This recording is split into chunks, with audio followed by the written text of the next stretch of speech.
Olá, amigos da TVL, está começando o programa Nossa Gente. Meu convidado hoje é o radialista Dirceu Bombonati. Prazer tê-lo aqui no programa, Dirceu. Da mesma forma, Vilmar, eu acompanho muito o seu programa, acho que tem uma audiência muito boa, bem produzido e fico muito feliz de estar aqui contigo. Bom, eu anunciei o amigo como radialista porque eu conheci assim, dentro de um estúdio de rádio, né, e a serviço do rádio. Sim. Eu de fato eu sou radialista desde 1960, né, quando eu comecei. Poxa, faz lá, tempo. Faz tempo. Dia 12 de outubro de 1960, na minha cidade natal, em Agudos, no estado de São Paulo, na região de Bauru. Entrei, assim, por curiosidade, como ajudante auxiliar de operador de áudio, e gostei e fui trabalhando, e depois passando para locutor, depois mais para frente como efetivamente radiojornalista, que era o que eu queria. Né? A porta de entrada na época para o rádio era na condição de sonoplasta. Sonoplasta, técnico de som, operador de áudio, era essa a denominação da função. Né? Mas essa opção, ela teve uma influência de alguém? Ou com certeza, não, com certeza. Isso foi como se fosse uma desembocadura, né? Por que eu fui procurar lá? É porque eu tenho na minha história familiar um gosto muito grande por rádio, né? Minha família sempre ouviu rádio o dia todo. Minha mãe gostava muito de música, de notícias, acompanhava a novela, nosso rádio de casa ficava o dia inteiro ligado. Então eu também aprendi a gostar de rádio, e era cedo, à tarde, à noite. A Rádio Nacional do Rio de Janeiro, na década de 50, fazia um sucesso tremendo no interior do estado de São Paulo. Era mais fácil você ouvir a Rádio Nacional do Rio de Janeiro do que alguma rádio, alguma emissora de São Paulo, capital, por causa das ondas que chegavam mais fortes lá no interior, as ondas do Rio de Janeiro, da Rádio Nacional.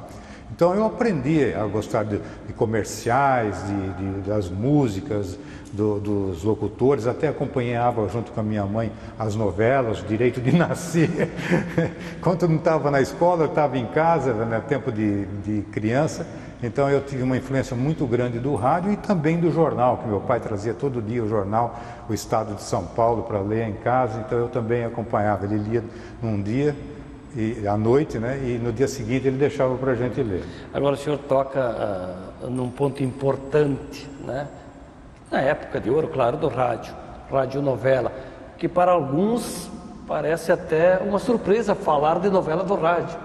Mas isso daí, aos poucos, as pessoas da geração agora vão escutando, vão aprendendo que as novelas da televisão começaram com a radionovela, não é verdade? Os próprios primeiros atores da TV foram atores de radionovela. Eu também tive uma influência, Minosso, muito grande, que me incentivou, deixou assim bem atraído pela comunicação, os meus professores. Eu tenho um agradecimento muito profundo por todos eles.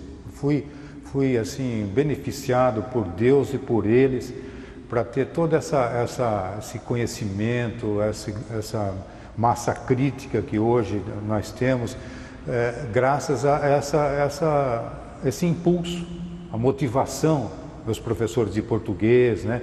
Professor de história, professor de inglês também facilitava muito. Então, no ginásio do Estado, antigo ginásio do Estado, eu tive uma oportunidade de ouro para desenvolver a oratória, falar em público, ter a liderança estudantil, movimento de estudante, grêmio literário.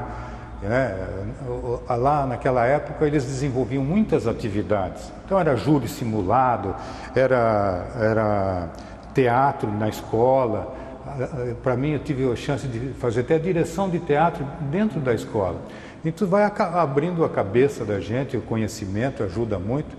Então, quando eu assim senti mais à vontade, venci a inibição, minha professora de português foi fantástica na época. Então eu já, como eu te disse, o rádio foi a desembocadura, quer dizer, eu já estava com toda aquela vontade, então ficou mais fácil. Agora, Dirceu, a família lidava, o pai trabalhava em que área? Meu pai era industrial, né?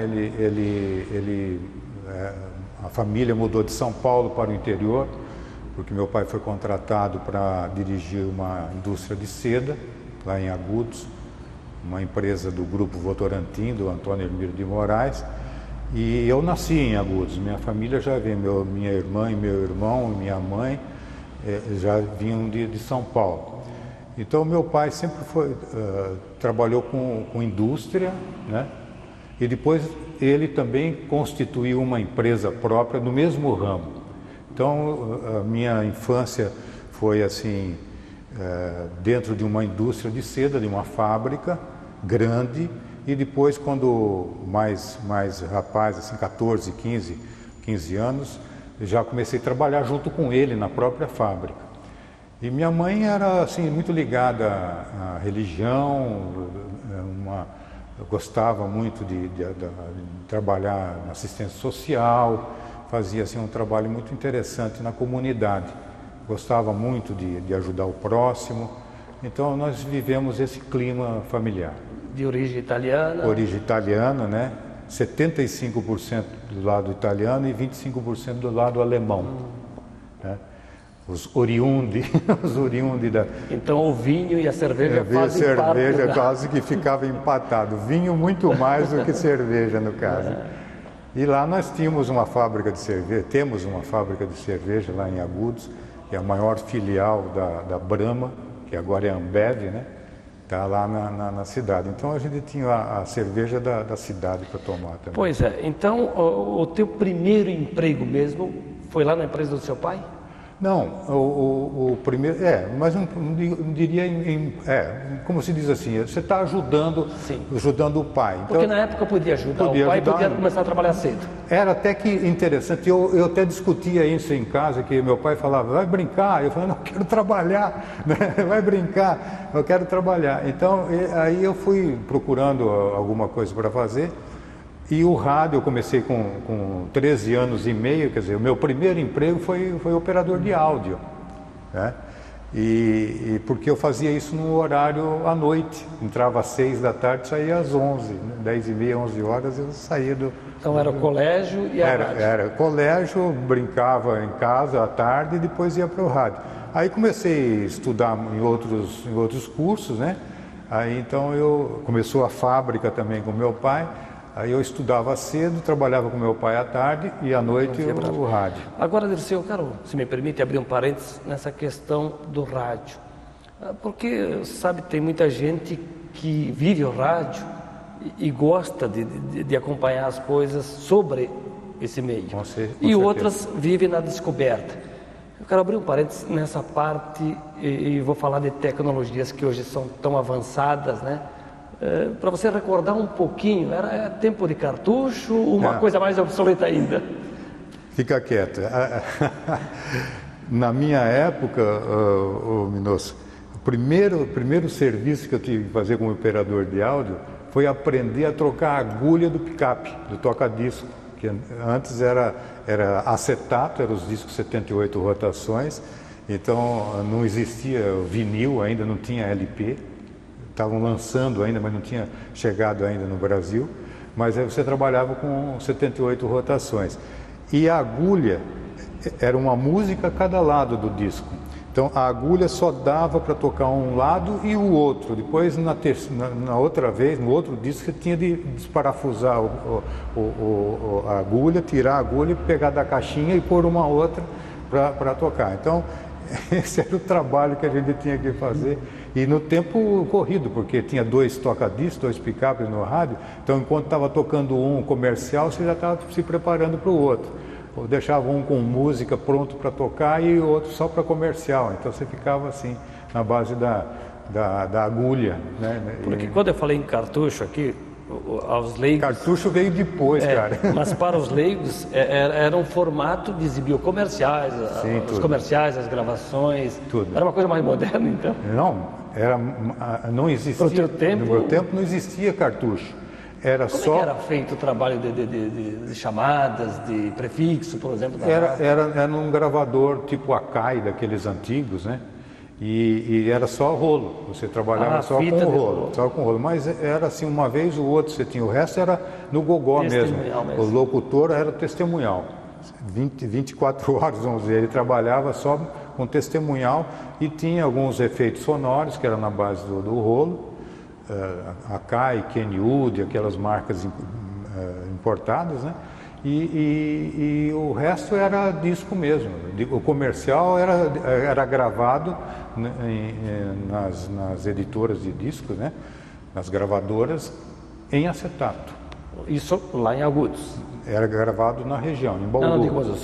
Quando eu morava, quando eu trabalhava em Agudos, exatamente. O cartucho eu vim ver aqui em Blumenau com mais, que estava acontecendo mais. Sim, sim. E a tua entrada no rádio, na condição de comunicador, demorou muito? Não? Como é que foi? Não, uns 3, 4 meses só eu trabalhei de operador de áudio. A minha voz ainda não estava firme, né, porque estava naquela fase da adolescência, então vocês tinham uma vez um agudo, um grave, ficavam assim, uma voz não firme, né? Mas como tinha desenvoltura, sabia falar e tinha aquela facilidade que meus professores me incentivaram, toda aquela técnica, então o gerente da rádio falou assim, não, vem trabalhar, você vai fazer um programa às tardes, de domingo, que você vai fazer você vai ler os comerciais intercalados com músicas, né? Naquele tempo tinha muito programa assim, né? Então a gente falava os textos dos patrocinadores e anunciava as músicas. Depois terminava a música, você desanunciava as músicas e continuava a propaganda. E eu imagino que a partir daí aí começou a surgir oportunidades e, como consequência, várias funções dentro do rádio. Né? Ah, sim. Mas eu gostava muito, né? Eu até fui muito relaxado com o estudo por causa que eu me dediquei muito para o rádio. Eu queria ser rádio escuta, eu queria pegar as notícias de São Paulo para depois inserir nos noticiários do rádio à noite, sabe? Ficar meio ligado. Naquele tempo não tinha lá Telex e outras coisas mais como nós tínhamos nos grandes centros, né? Então eu era muito ligado no rádio. E as notícias a gente fazia na base das entrevistas, a gente fazia um serviço de rua também. As unidades móveis eram, como é que a gente falava no tempo que não tinha carro? Era o pé móvel, né, que você tinha que fazer. E a gente fazia então esse radiojornalismo trazendo as principais notícias dos grandes centros, né? Era muito legal, muito bom. E ali também exclusividade só para o rádio? Não. Continuou fazendo? Continuei trabalhando. Depois que eu saí do curso do ginásio, eu me formei do ginásio, eu fui para o magistério para fazer o curso de formação para professores, que na minha cidade não tinha muita opção, teria que viajar para Bauru. Então eu fui obrigado, vamos dizer, entre aspas, a fazer o curso de magistério, então era à noite.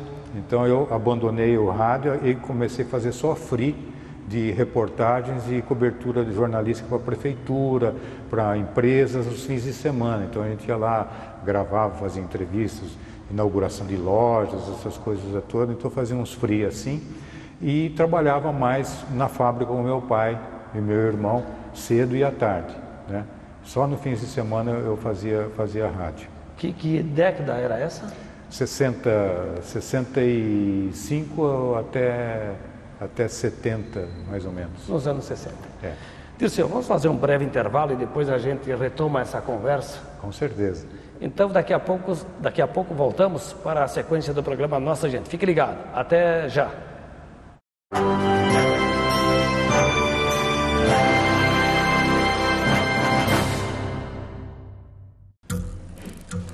As formas de comunicação mudaram, porém a necessidade das pessoas serem ouvidas continua igual.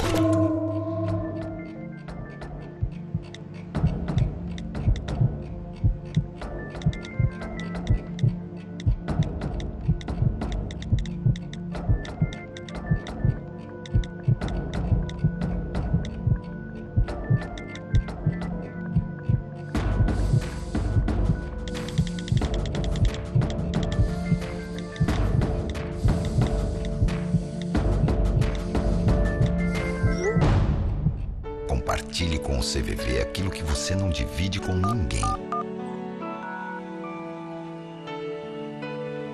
Valorizar a vida, é isso que o CVV faz. Ligue 141 ou acesse cvv.org.br e receba apoio emocional.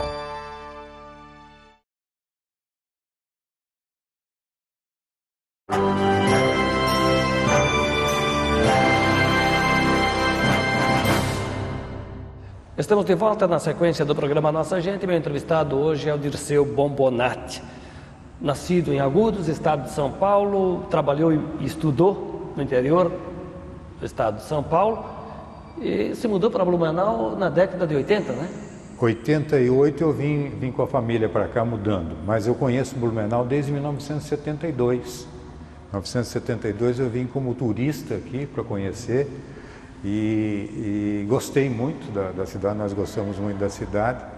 Viemos para um casamento de um amigo, ficamos aí sexta, sábado, domingo e voltamos na segunda-feira. 900 quilômetros de distância de estrada para chegar.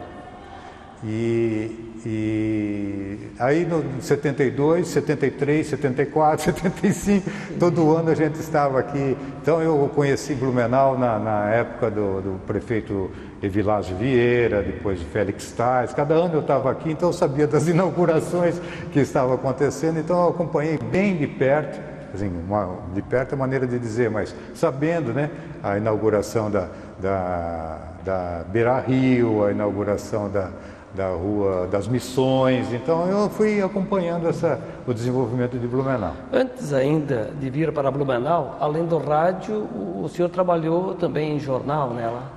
Eu tive uma época que eu fui jornalista proprietário. Foi um antigo sonho que eu tive de constituir uma empresa que fizesse um jornal local, né?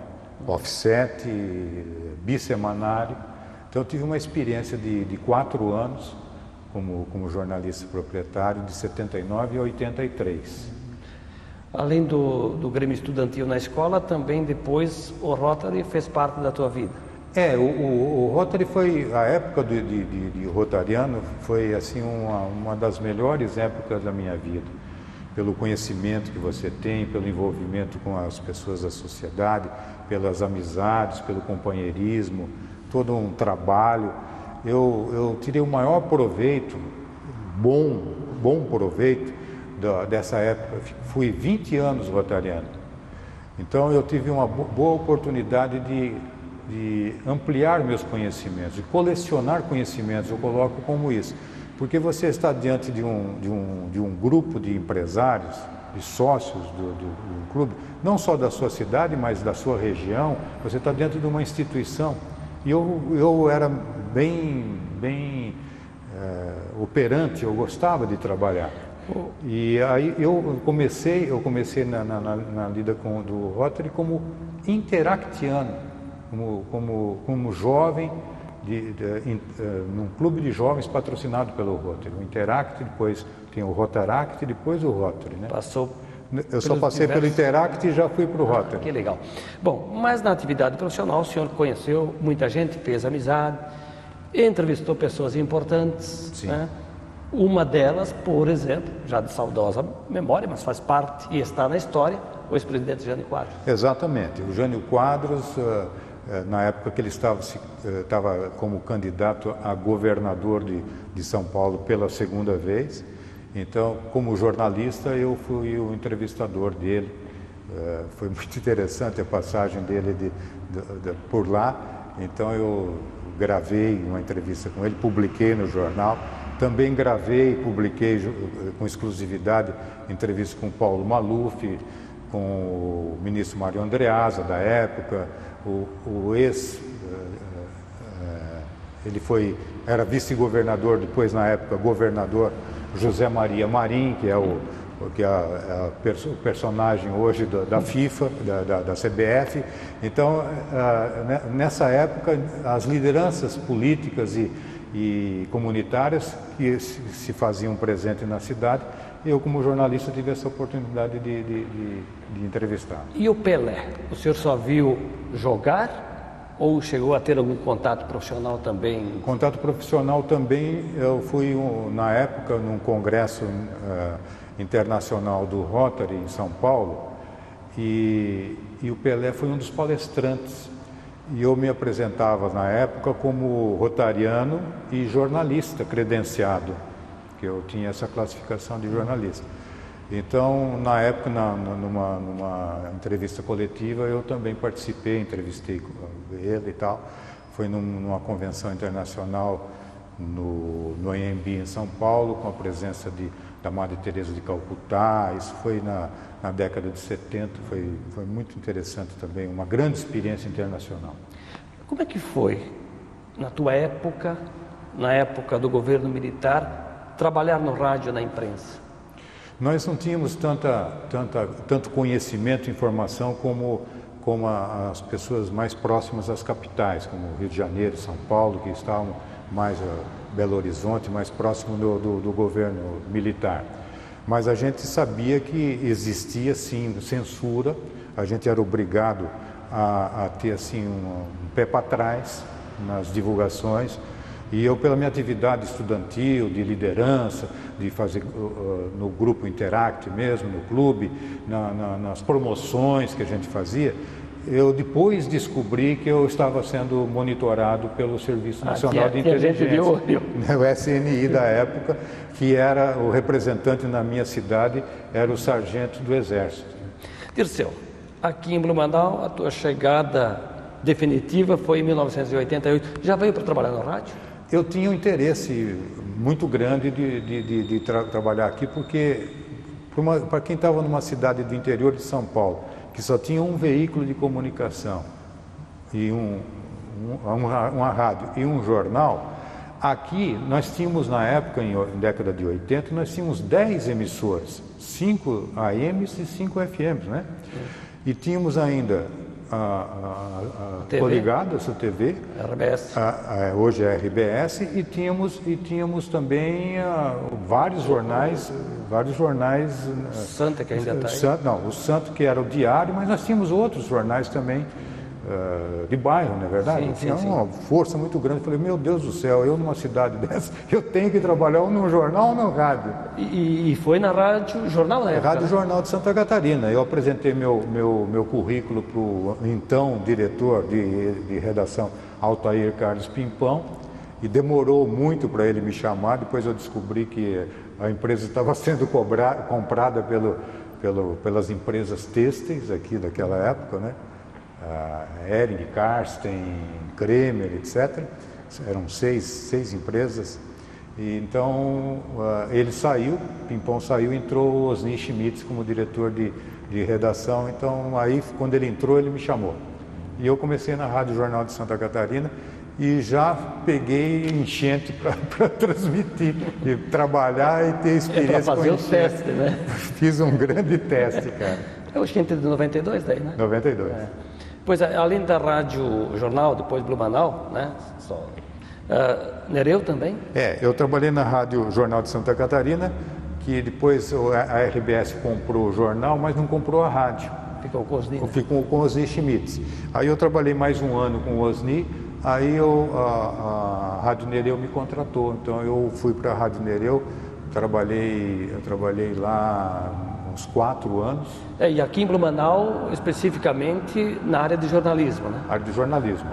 Só trabalhei em jornalismo aqui. Sim. E na Fundação Cultural de Blumenau. Pois é, aqui na Fundação Cultural de Blumenau, exatamente. Que nos empresta nesse momento o espaço aqui, serve Fico como muito contente com isso aqui. Aqui também foi mais de uma década, né? 12 anos. Trabalhei 12 anos, quando trabalhava na Rádio Nereu, trabalhava aqui na Fundação Cultural de Blumenau e também na TV Galega, tudo três empregos de uma vez só. E na Fundação Cultural de Blumenau também foi muito bom, fui funcionário concursado de 1995 até 2007, e em janeiro de 2007 me aposentei. Mas continuei no rádio e na televisão. Pois é, o Pimpão demorou para te chamar lá na Rádio Jornal, e agora tu continuas lá com ele na TV Galega? Continuo. Porque quando ele foi presidente da Fundação Cultural de Blumenau, eu entrei quando ele era o presidente da Fundação, em 95. 95, 96 ele foi presidente da fundação, e aí terminou o mandato dele em 96. Aí na saída dele ele falou: eu estou organizando a TV Galega, a TV a cabo, e eu gostaria que você trabalhasse comigo, você topa? Mas só que nós vamos começar em março de 97. Falei, tá feito. Aí eu comecei em 97 e eu era concursado aqui da Fundação Cultural de Blumenau, então eu fiquei com a televisão, fazia a Rádio Nereu também, então foi assim, muito bom. Dirceu, hoje o senhor já está aposentado, né? Sim. Faço meu trabalho ainda... que é para não perder o costume. Perder o costume, né? Eu gravo alguns comerciais, mando para a cidade lá de Agudos, para a região de Bauru, e também eu estou escrevendo livro de memórias, porque tem muita coisa para contar. Pois é, um pouquinho acho que já foi antecipado aqui no programa. Com certeza. Mas qual é a base do livro, assim? É recordar um pouquinho da tua vida? É justamente essa conversa que nós estamos tendo. As experiências que eu tive na área da comunicação, o foco é justamente a área da comunicação, que eu desenvolvi como radialista, como cerimonialista, como apresentador de televisão, né? E também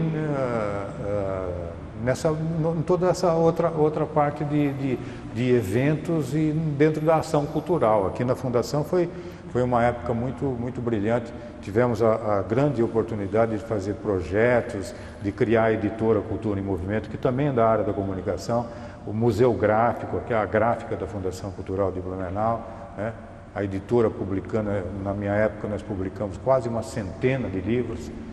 Então eu tenho uma vida para contar, na verdade. E a publicação do seu livro já tem data marcada? Não tem data marcada, mas é para acontecer no final desse mês de junho, primeira quinzena de julho. Ah, mas então já está na prela. Está no prela já.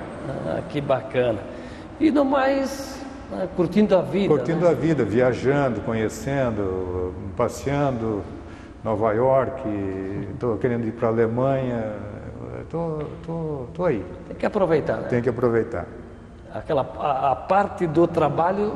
A parte do trabalho já deu, né? Eu acho que eu já contribuí bem, eu tenho muitos agradecimentos a fazer para todas as pessoas que me ajudaram, né? Eu sempre dei muito valor aos mais velhos, e as pessoas que me ajudaram, estão me ajudando ainda até hoje. Que mal lhe pergunto, qual a sua idade?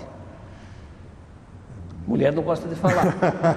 Mas eu sou de 1947, então aí dá para chegar à conclusão. Tá jovem. Estou com 68 que eu vou fazer ainda. Então tá. Na flor da idade. Na flor da idade. Dirceu, o que nós não falamos aqui que o senhor gostaria de falarem para os nossos amigos? Eu, como te disse, eu agradeço o trabalho, o esforço das pessoas de me darem a oportunidade de participar desse serviço e também nessa área da comunicação. Sou muito grato. E nela o senhor é um apaixonado? Eu um apaixonado, exatamente. Sempre me realizei nessa área. Quem entra no rádio se apaixona. Exatamente. Eu acho que você vai pensar da mesma forma, né? Dirceu, muito obrigado. Obrigado você, Minosso, pela chance, pelo convite. Dirceu Bombonati foi o nosso entrevistado hoje no programa Nossa Gente, que vai ficando por aqui. Eu te convido para seguir acompanhando a programação da TVL. A todos, um grande abraço e até a próxima.